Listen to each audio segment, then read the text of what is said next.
নমস্কার দর্শক বন্ধুরা, আমি ডক্টর প্রদীপ গোস্বামী ফিটোম্যাটের তরফ থেকে আপনাদের সামনে আমাদের যে বিজ্ঞানসম্মত আলোচনাগুলো করে থাকি প্রেগন্যান্সি এবং গাইনোকোলজির বিষয়ে, সেগুলো নিয়ে আবার নতুন কিছু তথ্য আপনাদের সামনে উপস্থাপনা করতে চলেছি।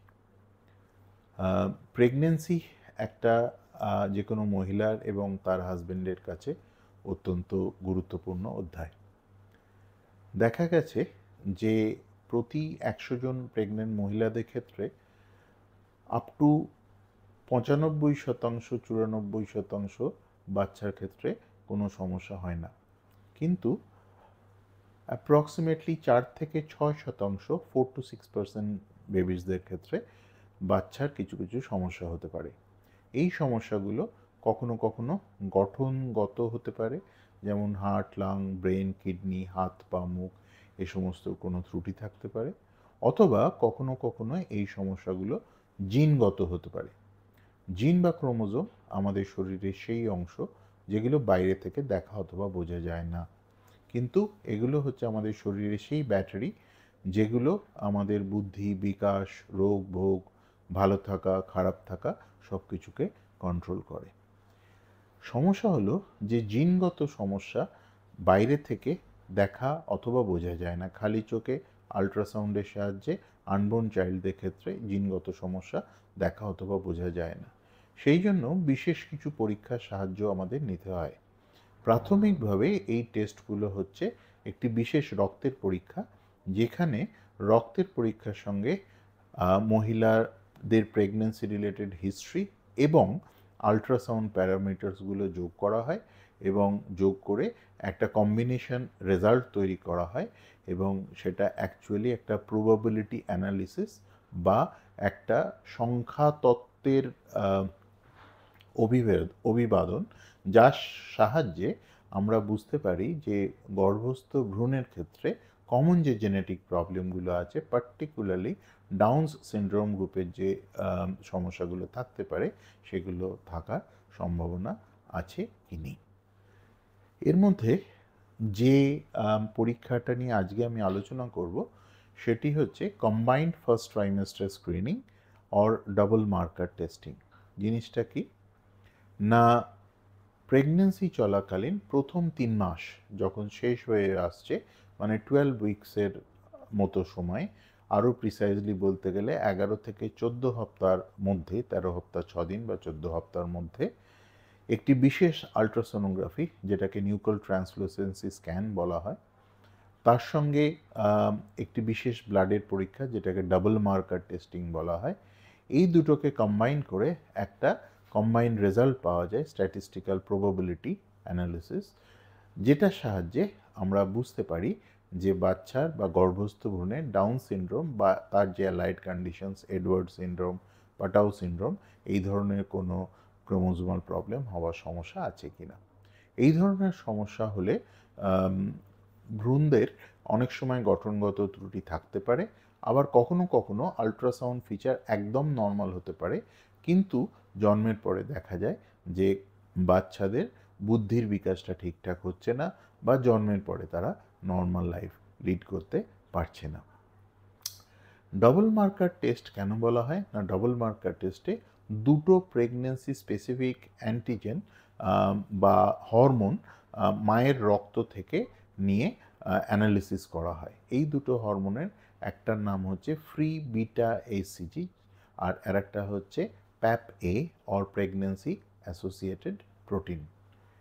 এই দুটো হরমোনের ওঠা নামা ডাউন সিনড্রোম বা তার যে অ্যালাইড যে কন্ডিশনসগুলো আছে তার সঙ্গে রিলেটেড, এবং ইউজুয়ালি এই যে কম্বাইন্ড টেস্ট যেটা আল্ট্রাসাউন্ড এবং ব্লাড টেস্টের মাধ্যমে করা হয়, তার একটা কাট অফ দেওয়া হয়, যেটা ইউজুয়ালি 1/250 রিস্ক বলে ধরা হয়। এবার কেউ যদি কোনো ব্লাড টেস্ট নাও করায়, ডাবল মার্কার টেস্ট নাও করায়, তারও ক্ষেত্রে কিন্তু প্রতি 700টা প্রেগনেন্সির অ্যাভারেজ পপুলেশনে ডাউন সিনড্রোম হওয়ার সম্ভাবনা থাকে। মায়ের বয়স বাড়লে পরে, পার্টিকুলারলি 35 বা ততোধিক বয়সের পরে, এই সম্ভাবনাটা আস্তে আস্তে আরও বাড়তে থাকে, 40-এর কাছাকাছি গিয়ে এটা অনেকটাই বেড়ে যায়। এবার এই যে ডাবল মার্কার টেস্টের যে রেজাল্টটা আসে সেটাকে আমরা তিনভাবে ভাগ করি। যদি রিস্কটা 1/250 দেখায়, মানে অ্যাভারেজ পপুলেশনের রিস্কটা 1/700 থাকছে, আমরা যদি 1/250 বা তার থেকে বেশি রিস্ক পাই, 1/49, 1/200, 1/150 এ ধরনের কোনো রিস্ক পাই, তাহলে সেটাকে হাই রিস্ক আবার স্ক্রিন পজিটিভ বলা হয়, এবং এক্ষেত্রে ফার্দার ইনভেস্টিগেশনের দরকার হয়, কারণ সেক্ষেত্রে বাচ্চাদের ডাউন সিনড্রোম হওয়ার সম্ভাবনা অনেকটাই থেকে যায়। যদিও এই টেস্ট পজিটিভ হওয়া মানেই যে বাচ্চাদের সমস্যা আছে সেটা কিন্তু নয়। এই টেস্ট পজিটিভ হলে কিছু বাচ্চা সুস্থ থাকতেও পারে, আবার অনেক বাচ্চা ডাউন সিনড্রোম জাতীয় জিনিসের সমস্যা হবে। সুতরাং ফার্দার ভেরিফাই করে দেখে নিতে হয়। 1/250 থেকে 1/1000 যে রিস্ক, এটাকে ইন্টারমিডিয়েট রেঞ্জ বলা হয়। এক্ষেত্রে সমস্যা থাকার সম্ভাবনা কম, কিন্তু একদম ব্ল্যাক অ্যান্ড হোয়াইটে ল্যাবরেটরিগুলো এক্সক্লুড করতে পারে না। সেক্ষেত্রে ফার্দার যে ইনভেস্টিগেশন অপশান আছে সেটা অপশনাল হিসেবেই ধরা হয়, এবং ইউজুয়ালি পেশেন্টসদের অফার করা হয় যদি আলট্রাসাউন্ড কমপ্লিটলি নর্মাল থাকে। তো যদি কোনো আলট্রাসাউন্ডে ফিচার থাকে যে সাসপিশিয়াস ফিচার, যেটা জেনেটিক প্রবলেমের সঙ্গে যুক্ত থাকতেও থাকতে পারে, সেই সমস্ত ক্ষেত্রে কিন্তু ফার্দার টেস্টিং রেকমেন্ড করা হয়। আর যদি রিস্কটা 1/1000-এর ওপর থাকে, তাহলে সেক্ষেত্রে সেটাকে নেগেটিভ স্ক্রিনিং বলা হয়, এবং সাবসিকুয়েন্টলি আর ফার্দার কোনো টেস্ট এই রিলেটেড অফার করা হয় না। তাদের ক্ষেত্রে আরও 2 মাস পরে, 20 উইকস বা 5 মাসের মাথায় অ্যানোমালি স্ক্যান বা বাচ্চার গঠনগত পরীক্ষা করা বা রেকমেন্ড করা হয়ে থাকে।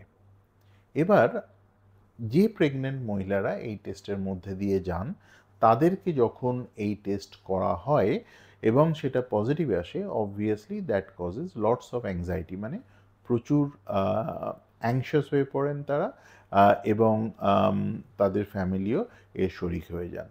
অবভিয়াসলি এটা খুবই স্বাভাবিক ব্যাপার, কিন্তু যেটা আমি বলতে চাই, এই টেস্ট পজিটিভ হলেই যে বাচ্চার সমস্যা আছে সেটা কিন্তু নয়, কিন্তু টেস্ট পজিটিভ হলে ফার্দার টেস্টিং করে বাচ্চাটা সুস্থ কি না সেটা দেখে নিতে হবে। এই দেখে নেওয়ার যে পদ্ধতি, সেটা একটাকে বলা হয় direct testing or invasive testing, যেখানে বাচ্চা যে জলের মধ্যে ভাসে অর অ্যামনিওটিক ফ্লুইড, সেটা একটি অতি সূক্ষ্ম নিডলের সাহায্যে আল্ট্রাসাউন্ডের মাধ্যমে পেট থেকে, মহিলাদের জরায়ুর মধ্যে থেকে বার করে নেওয়া হয়। সেখান থেকে ফিটাল সেলস বা ডিএনএটা পাওয়া যায়, সেটা অ্যানালিসিস করে বোঝা যায় যে বাচ্চার এই ধরনের কোনো সমস্যা আছে কিনা, শতকরা 100% গ্যারান্টি সহকারে।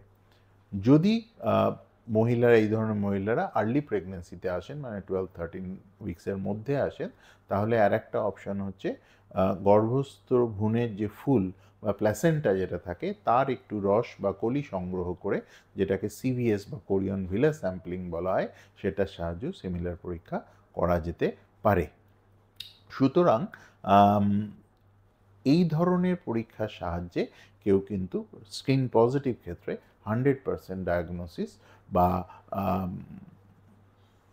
মানে জিনিসটা আছে কি নেই সেটা বুঝে নেওয়া যেতে পারে। যদি ডায়াগনস্টিক টেস্টে নর্মাল রেজাল্ট পাওয়া যায় বা বাচ্চাকে নর্মাল বলা হয়, তাহলে সেক্ষেত্রে কিন্তু প্রেগনেন্সি যেরকম চলছে সেরকমই চলবে, এবং ফার্দার যেরকম টেস্টিং, অ্যানোমালি স্ক্যান ইত্যাদি করে নিতে হবে।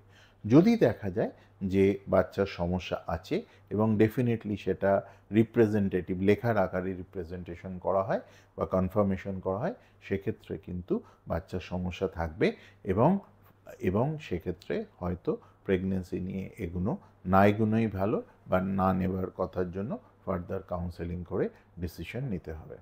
আরেকটি টেস্ট এই অ্যাসপেক্টে আছে, যেটাকে এনআইপিটি টেস্টিং বলা হয়, নন ইনভেসিভ প্রিনেটাল টেস্ট।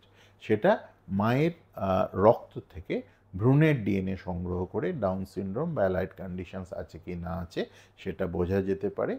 এই টেস্টটির অ্যাকিউরেসি ডাউন সিনড্রোমের ক্ষেত্রে শতকরা 99% বা তারও একটু বেশি, কিন্তু still it is a screening test, it is not a diagnostic test.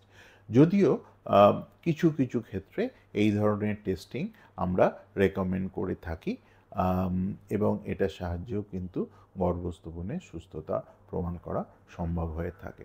সুতরাং ডাবল মার্কার টেস্ট পেলে ভয়ের কিছু নেই, কিছু বাচ্চা অসুস্থ হলেও অনেক বাচ্চা সুস্থ থাকবে, কিন্তু একদম 100% শিওর না হয়ে এই ধরনের অ্যামনিওসেন্টেসিস বা এনআইপিটি টেস্টিংয়ের মাধ্যমে শিওর না হয়ে কিন্তু প্রেগন্যান্সি নিয়ে এগোনোটা উচিত হবে না।